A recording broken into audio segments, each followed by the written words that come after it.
In the bustling heart of Lagos, Aisha, a prominent figure in her church, finds herself handcuffed and surrounded by police officers.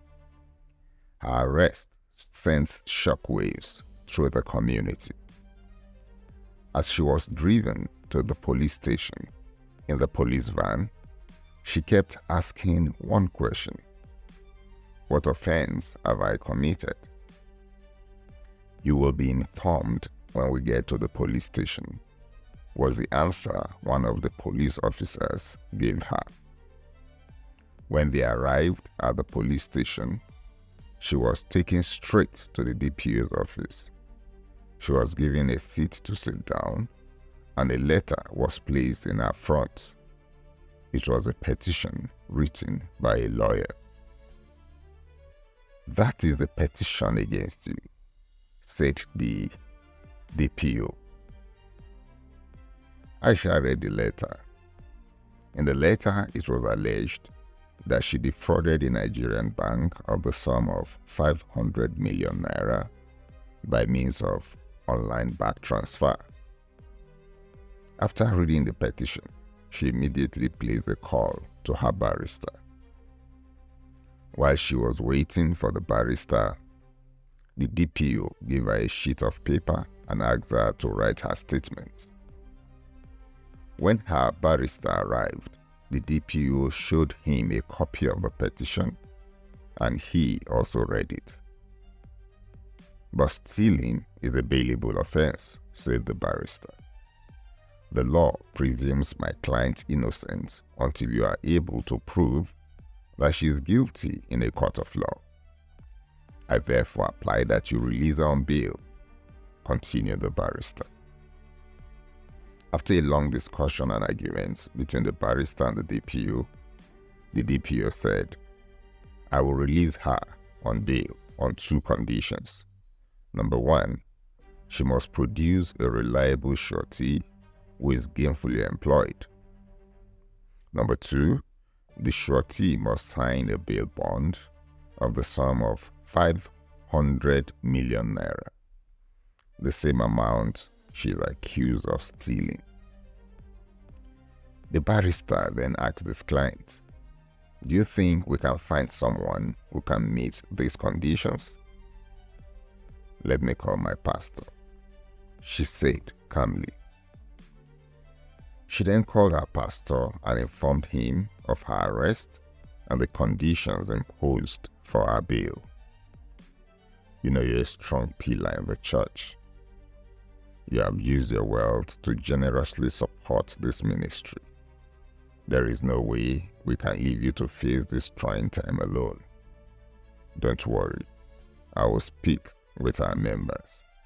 I'm sure we shall find one that will gladly assist you." At the church, the pastor, feeling the weight of responsibility, reaches out to Tobi, a young banker who barely knows Aisha. "Brother Tobi," he says, "how are you?" "I'm fine, Daddy," Tobi says. "Please, I want you to kindly go to the Ikeja police station," said the pastor. "I hope there is no problem, sir," Tobi asked. "We have a little issue there. One of our sisters has been arrested and they need a surety to take her on bail," said the pastor. "Who is that, sir?"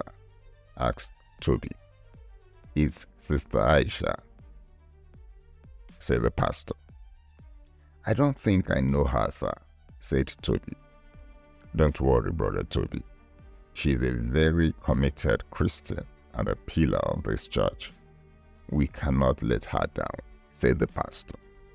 Then Tobi said, "I will go there, sir, and see what I can do to help."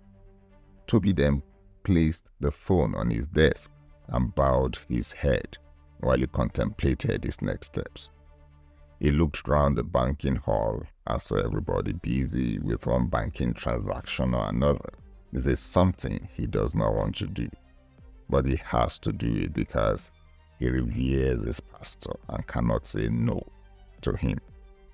so he employs his lunch break to sneak out of the bank to quickly attend to the issue and return to his desk.